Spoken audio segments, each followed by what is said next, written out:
Welcome back to the channel. Now here is my build review of the Tamiya Jagdtiger. I went to town a little bit on this kit, a little bit more than usual. Very happy with it.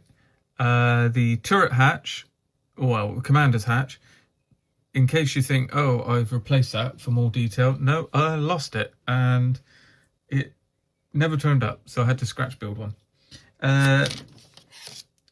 It's a very nice kit overall, but I think it needs quite a lot of work, and I didn't realise how old it was.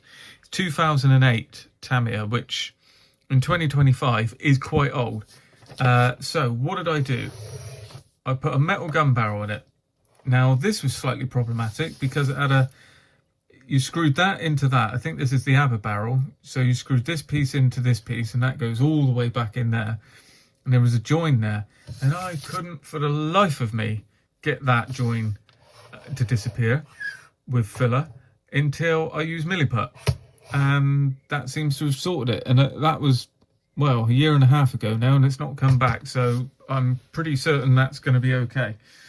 I started this build a long time ago, and it was difficult to get finished, and I'm glad I have now finished it.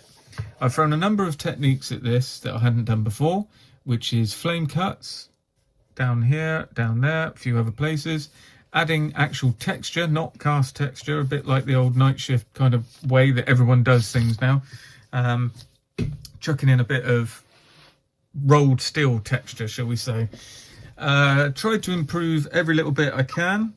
Well, not improve, edit, sorry. So I would usually build this out of the box and put the fenders on and all the rest of it like everyone else and just build it as it should.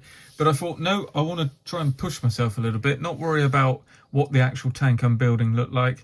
I want to make it look cool. So I took all the fenders off, most of the tools, some of the tool cables, did my own ones, haven't put the barrel cleaning rods on, not going to leave it off. Taken one of these C hooks here and put it through the tow cable, towing eye, sorry, and then got another tow cable in there just all over the place. Odd tool clamps where there's no tools, then tools where there should be tools. Put a tarp over the funny little machine gun post that they got at the back here, which couldn't find definitive reference of where it, one, should be, two, if it was there, and how many was using it. I've left these doors at the back here because I'm going to actually pose them so you can't see anything. I might just have them like that. Hang on, I did have this. It goes just like that. Maybe a smidge. And just have that one open like that, just to kind of give you a little bit of something's going on. I was going to have the hatches open and have German chaps on it, but what I think I might do is pose it. It's so big I can barely get it on the screen here. I might pose it uphill, so just going up a hill, and maybe have a GI stood on the back rather than a Jerry. And for this one, do it abandoned rather than knocked out. I know that Germans used to blow it up and all of that, but for this one, I might actually pick, I think I'm going to do 332, but I'm not going to worry about what actually happened to 332. I'm just going to make it look cool. And we'll call it what it is. Stick it on a base, have a yank on the top there, who's found it, thinking, what on earth is this thing? And I think that'd be a nice piece. So I don't need to worry about the weathering. I'll probably do the red oxide down there, where the side fenders were. I took off the rear fenders as well. Need to spray this up with primer just to see what we got here. I might need to do a bit of rework. Difficult to see, but took off, there's a indent there for you to put the rear fenders on, and I had to fill that and then just put a bit of the rolled texture on the top of that. Yeah, very happy with it. I got bogged down, unnecessarily so, with the tracks, thinking I was going to do 3D printed tracks. I couldn't get them to work, and then I was going to do this, that and everything else. Well, if I just tried the kit tracks, I would have been very happy, because these are the best link and link tracks I've ever used. They're absolutely fantastic. The sag you get is just spot on. Have I got the right ones here? Yes. They're quite tight as well, so you know it'll be when you finally decide to glue them up. That's them. and they go on real nice. There's no problem. Got 3 bits here, he says. And can we lock them in? Might have a brief intermission here. So it's kind of loose, but you can see that the sag is there. I just got to kind of there, something like that, something like that, and then something like that. So when all's said and done, I mean that's fantastic. Really easy to build. They got that nice, see with the side fenders, this track overhang. It's just so much character to it. Really happy with it.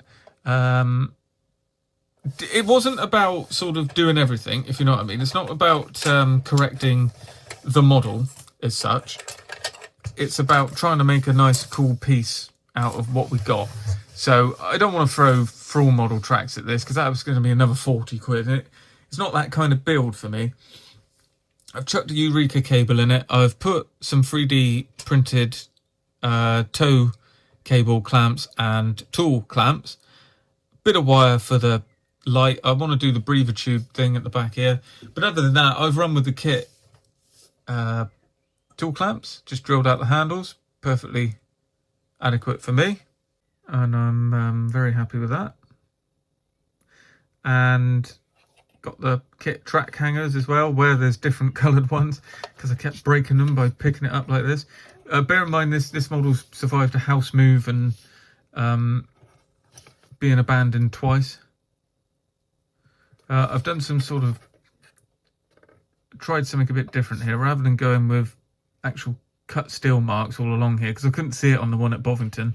It was just smooth, all of this. So I thought I'd just put the odd sort of mark here and there and done it around the top as well. But then where you do see it, which is where it was actually cut out of, I've gone to town there. So in these bits. And I've got white milliput mould lines. Weld lines. So yeah, reasonably happy with it. Now I filmed this one up to this point and not sure what I'm going to do yet. I'd like to go on and get this one painted and finished, but if I think it's going to take too long, I might just wrap this up as a build review, stick this at the end and do the full build video and put it out.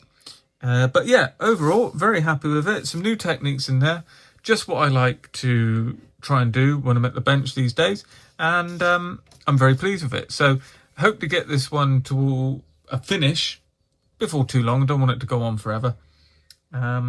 It's been a very enjoyable build, and it's really nice now to get it to the point where it's finished, so I can wipe it down, give it a clean because it's been hanging around for a long time, give it a prime, see where we are, and then go from there with a nice late war three-tone camouflage. And I must admit, I'm starting to enjoy these big old chunky tanks.